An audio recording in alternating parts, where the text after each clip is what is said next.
And now to Dallas, Texas, where a deadly shooting at an Immigration and Customs Enforcement field office has sparked renewed debate over political violence and law enforcement safety. President Donald Trump condemned the attack, framing it as part of a broader pattern of left-wing extremism. Speaking on Truth Social, President Trump said the shooter, who killed at least one detainee and injured two others, had written anti-ICE on his shell casings. Calling the incident despicable, he placed blame on what he described as the radical left, arguing that Democrats' rhetoric against law enforcement and ICE officers fuels violence even though the victims were detainees themselves. ICE officers are just trying to do their jobs and remove the worst of the worst criminals out of our country. But they are facing an unprecedented increase in threats, violence, and attacks by deranged radical leftists. Invoking the recent assassination of conservative activist Charlie Kirk, President Trump warned that radical left terrorists pose a grave threat to law enforcement and promised action, announcing that he would sign an executive order to dismantle these domestic terrorism networks this week. I am calling on all Democrats to stop this rhetoric against ICE and America's law enforcement.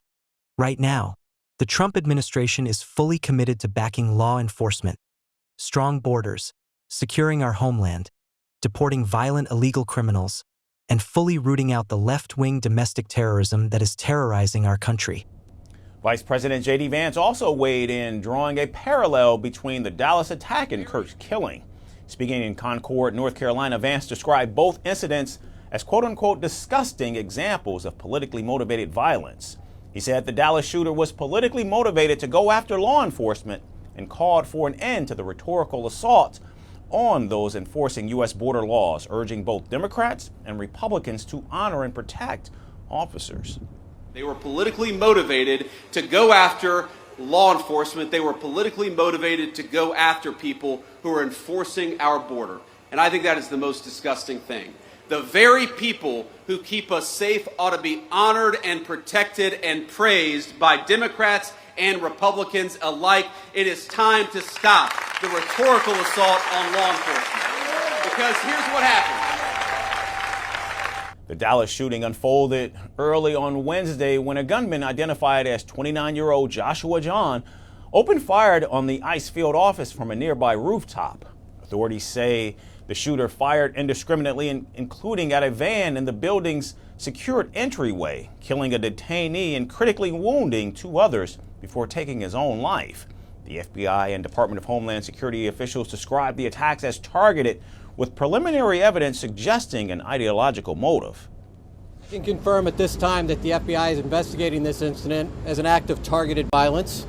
It is unfortunately just the most recent example we've seen of targeted violence, to include here in North Texas, where back on July 4th, FBI Director Kash Patel shared an image of the suspect's unused ammunition, noting that one shell casing had anti-ICE inscribed on it. Homeland Security Secretary Kristi Noem said the shooter appeared to be targeting ICE officers specifically. Meanwhile, the suspect's older brother told reporters that he was unaware of any political motive on his brother's part. The attack in Dallas is the third shooting at a Department of Homeland Security facility in Texas just this year. And President Trump and his administration have used the Dallas shooting, along with Kirk's killing, to highlight what they describe as escalating threats from left-wing political extremism, with no concrete evidence, however, to bolster such claims. Still, as investigations continue, the Dallas community and law enforcement officials are left grappling with the human cost of politically motivated attacks, while the national debate intensifies over the language and actions that may fuel such violence. Firstpost now available in 9 languages on YouTube. English, $36 trillion. French, Le FMI, comme German, Geschäftsführenden Direktor, Hindi, $30 trillion kakarjo. Indonesian, Pemerintah tanpa pemeriksaan. Italian, Sekali radikali. Japanese, 4 兆ドル以上の Portuguese, por causa do próprio balanço patrimonial. Spanish. Beautiful bill.